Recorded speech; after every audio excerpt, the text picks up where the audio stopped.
Bonjour Sylvain Maillard, député Bonjour, Ensemble de Paris et président du groupe Renaissance de la capitale. Est-ce que vous voyez la lumière ce matin ? Je parle de la lumière au bout du tunnel, ce tunnel interminable dans lequel vous a propulsé le président de la République au soir de la dissolution. On attend évidemment la nomination d'un Premier ministre et d'un gouvernement.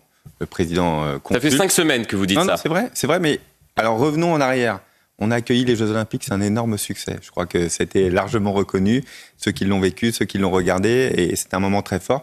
Il était assez logique d'avoir l'équipe qui a mis en place, je pense Gérald Darmanin, Amélie Oudéa-Castéra, tous ceux qui ont accompagné... On aurait pu faire ça avec un nouveau Premier ministre. Avec Gabriel Attal, d'accompagner les Jeux Olympiques, de faire en sorte que ça se passe bien, dans la continuité de tout ce qui a travaillé. Je salue d'ailleurs le travail de Laurent Nunez aussi, le préfet de police. Ça a été un beau succès. Le président consulte, vous l'avez pu le voir, et est-ce qu'il ne procrastine pas ce matin, avoir des retours.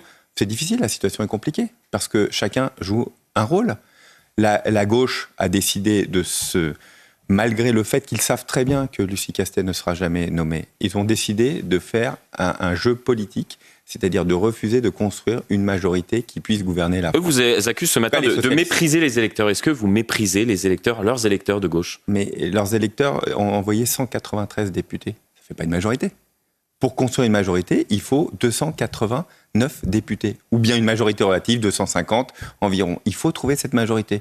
C'est au président de la République ou au futur Premier ministre de trouver cette majorité parlementaire. On a l'impression un tout petit peu, en lisant le communiqué de l'Élysée, que c'est le président de la République qui cherche une majorité parlementaire. Le président de la République, il cherche un Premier ministre qui est capable de construire une majorité et qui ne sera pas censuré le lendemain. La difficulté, elle est là, c'est-à-dire de trouver quelqu'un qui est capable... Bernard Cazeneuve, par exemple. Pourquoi pas ? Enfin, moi, c'est pas moi qui vais lancer des noms. Vous avez beaucoup plus de noms que moi. En tout cas, ce qu'il faut, c'est quelqu'un qui puisse construire une majorité. Nous proposons, nous avons fait un pacte d'action, les députés Ensemble pour la République, un pacte d'action qui propose des LR jusqu'aux socialistes de construire une majorité alternative, un peu plus de 280 députés, qui nous permet d'asseoir un gouvernement pour les 3 prochaines années, pour les Français, parce que les Français, ce qu'ils nous demandent, c'est de l'action.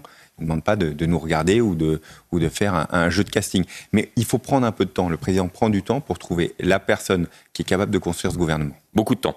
Ces décisions... Vous savez qu'en Allemagne, juste une chose, en Allemagne, l'Allemagne qui a cette culture du compromis, en Allemagne, c'est 4 mois. Olaf Scholz, il a mis 4 mois à être nommé, en tout cas de pouvoir construire son gouvernement pour avoir un projet de... Donc vous voyez, nous, ça fait quelques semaines. Lorsqu'on se regarde, on se désole, lorsqu'on se compare, on se console. Ces décisions d'Emmanuel Macron de ne pas nommer donc Lucie Castet a provoqué l'ire des responsables de gauche. Manuel Bompard a dénoncé un coup de force antidémocratique, je le cite, inacceptable. Fabien Roussel appelle à des mobilisations dans la rue. N'êtes-vous finalement pas le meilleur carburant aujourd'hui de vos opposants ? En fait, ce qui est extraordinaire avec le Front Populaire, c'est que c'est un spectacle permanent. Moi qui suis un député de Paris, j'ai l'impression de vivre dans un théâtre permanent. Tous les jours, ils vous inventent une nouvelle formule, une nouvelle dépêche AFP. Ce qu'ils veulent, la destitution, par exemple ? Par exemple, ils veulent occuper le terrain en permanence. Je le redis, vous savez, la politique, c'est aussi de l'arithmétique. Ils sont 193 députés. Si le projet du Front Populaire arrive au pouvoir, si des ministres LFI arrivent au pouvoir, le lendemain, nous les censurons et le Premier ministre tombe. Et vous êtes combien de députés, vous ? Nous sommes, 99 députés dans mon groupe. Et donc, il nous faut construire 163 pour des députés du bloc central. Mais nous l'avons toujours dit. Nous proposons, ce qu'a proposé Gabriel Attal, c'est que nous proposons que le Premier ministre ne vienne pas de nos rangs. Donc, nous sommes ouverts. On comprend qu'il faut être un compromis. Ça ne peut pas être que nos propositions qui soient mises en place par un nouveau gouvernement, évidemment. Mais nous, ce que nous demandons, c'est que les socialistes fassent pareil. À un moment, le projet du nouveau Front Populaire fera en sorte que la France tombe, la faillite directe. Vous attendez la fracture augmentation du nouveau Front des populaire. impôts. En tout cas, j'appelle à ce que les socialistes soient raisonnables en disant que leurs électeurs leur envoyaient un message. Et ce message, c'est aussi de porter des mesures. Et porter ces mesures, il faut être au gouvernement. La France Insoumise, le Rassemblement National, vous avez évoqué ces nouvelles consultations d'Emmanuel Macron et Éric Ciotti, ne sont pas conviés à l'Élysée pour ces nouvelles consultations.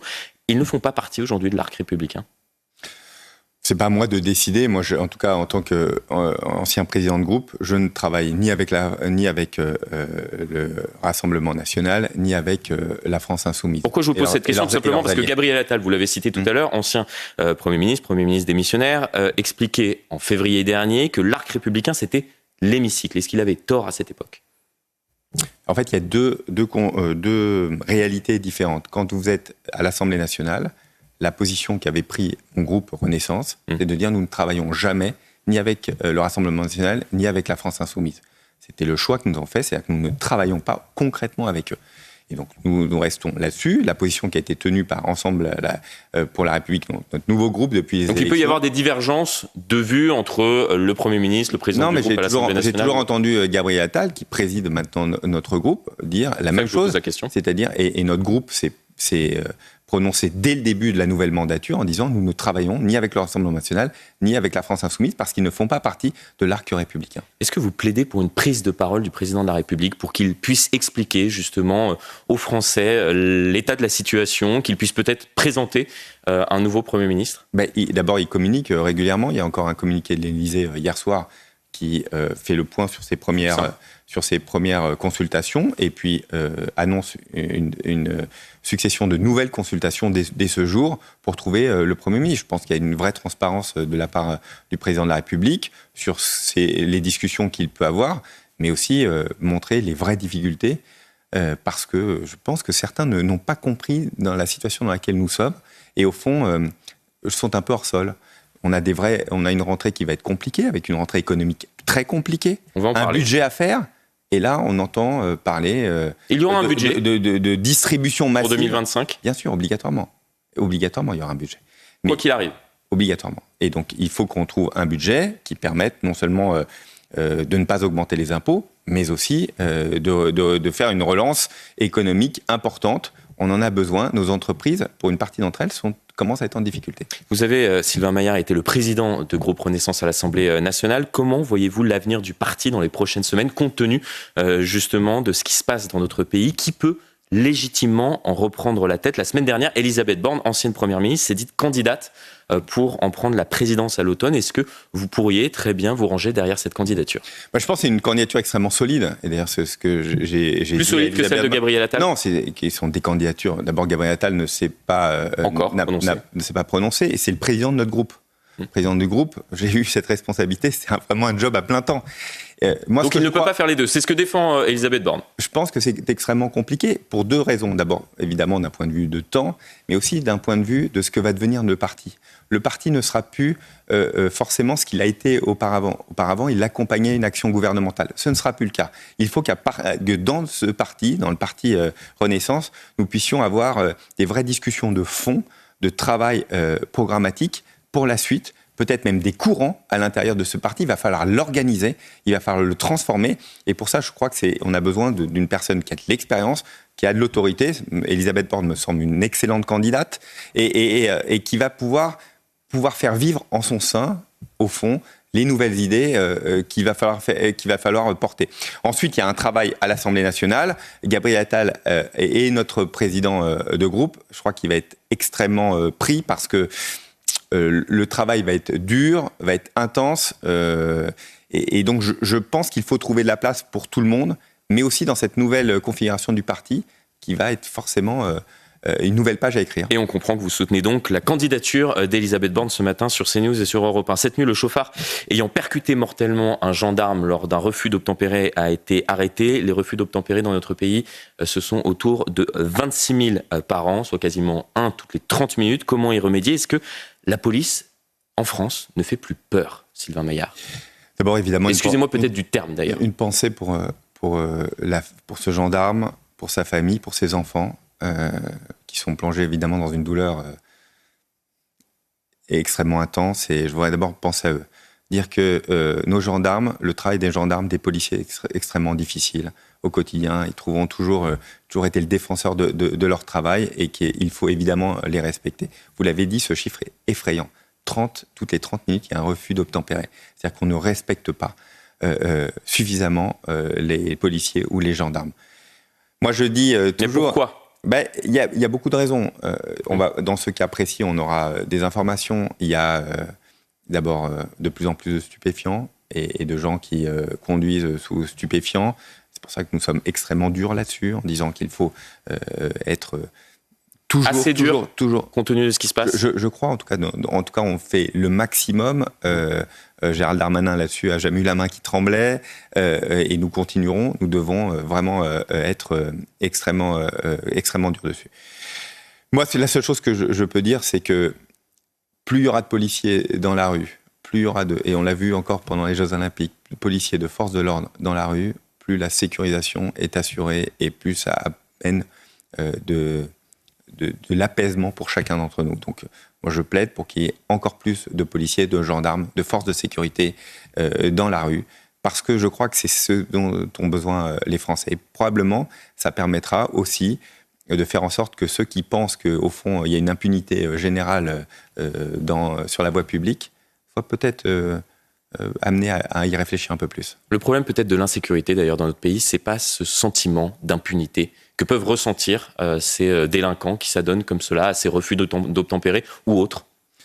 Oui, le sentiment, c'est toujours compliqué parce que c'est plein de situations sentiment d'impunité différentes. C'est quelque chose aussi qui n'existe pas qu'en France. On voit aussi dans les autres pays occidentaux.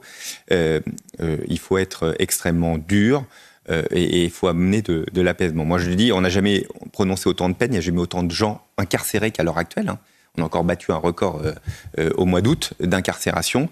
Ce qui est certain, c'est qu'il nous faut plus de juges, que les décisions soient plus rapides, qu'on ne peut pas avoir des récidivistes qui puissent se promener sans avoir été condamnés plus rapidement. Nous avons, je crois, avancé dessus. On recrute et on forme beaucoup de magistrats. Moi-même, à Paris, on a beaucoup plus de magistrats et de greffiers pour que la justice soit plus rapide. Il faut encore accélérer. Hier, sur nos deux antennes, l'écrivain François-Olivier Gisbert expliquait que l'antisémitisme était en train de devenir systémique dans notre pays. Est-ce que vous partagez cette analyse ? Oui, et vous savez, j'ai présidé le groupe d'études sur l'antisémitisme pendant 5 ans. J'ai porté une résolution qui dit que l'antisionisme est une forme d'antisémitisme. J'ai toujours travaillé dessus, sur un sujet évidemment qui me semble essentiel. L'antisémitisme, vous savez, c'est un des cancers de notre société. C'est-à-dire qu'au fond, le bouc émissaire, de penser que nos difficultés viennent d'un bouc émissaire. Et là, en l'occurrence, le bouc émissaire, c'est le juif. Et donc, au fond, nos concitoyens ne seraient pas... une partie de nos concitoyens serait notre problème. Donc, combattre l'antisémitisme, c'est la base de la République. Et donc, il ne faut être intransigeant. Nous le sommes, nous continuerons à l'être. Ne jamais laisser prospérer l'antisémitisme, c'est le début dans l'histoire de notre histoire, c'est le début du renoncement à la République. Hier, le MEDEF faisait sa rentrée. Vous y étiez, ouais. Sylvain Maillard, aux côtés de Bruno Le Maire. Vous y retournez aujourd'hui. Quelle était la température ? Selon une information Europe 1, 7 patrons sur 10 craignent que le climat politique actuel, on en a longuement parlé durant votre grande interview, n'ait des répercussions négatives sur l'économie au long terme. Est-ce que ce ne devrait pas être la priorité du président de la République, du futur gouvernement, de vous à l'Assemblée nationale ? Mais c'est la priorité. C'est la priorité ? C'est la priorité. Je suis d'accord avec vous. Tout ce que vous venez de dire, je suis d'accord avec vous. C'est la priorité. Vous savez, il y a un besoin de stabilité. D'ailleurs, Patrick Martin, le président du MEDEF, l'a redit. Il y a un besoin de stabilité dans les normes, stabilité dans les impôts, de faire en sorte de ne pas revenir sur ce qu'on a pu gagner en gain de productivité, en baisse du chômage depuis 7 ans. Donc, il faut continuer cet effort et surtout pas déstabiliser nos entreprises. Quand j'entends les propositions parfois du Front populaire qui sont d'abord infinançables, d'augmenter les impôts, d'augmenter le SMIC, on adorerait dire on augmente au fond. Mais ça veut dire quoi ? Ça veut dire elles sont infaisables, c'est démagogique. Mais vous connaissez beaucoup de patrons qui disent non, en fait, moi, j'ai pas envie d'augmenter mes salariés, alors que j'ai les moyens, j'ai pas envie d'augmenter mes salariés. Quand on est justement, plus le chômage va baisser, plus pour garder vos salariés, vous aurez besoin de les augmenter. Donc, nous, ce qu'il faut, sur lequel on doit travailler, ça, on l'a entendu évidemment pendant la campagne, c'est le pouvoir d'achat, mais au-delà de ça, sur les dépenses. Le logement, par exemple, c'est un point extrêmement important. Les dépenses contraintes, et on voit que là-dessus, on doit pouvoir encore agir plus fort. On a commencé, Guillaume Kasbarian, que je salue, ministre du Logement, très, très dynamique dessus, a lancé plusieurs initiatives. Il va falloir que ça continue, mais on a besoin de travailler là-dessus. Mais attention à nos entreprises, ils envoient ce message, très inquiète pour la suite. Donc, pas d'augmentation d'impôts, et puis une stabilité dans les normes. Merci beaucoup Sylvain Maillard, c'était votre grande interview sur CNews Europe 1. Merci à vous.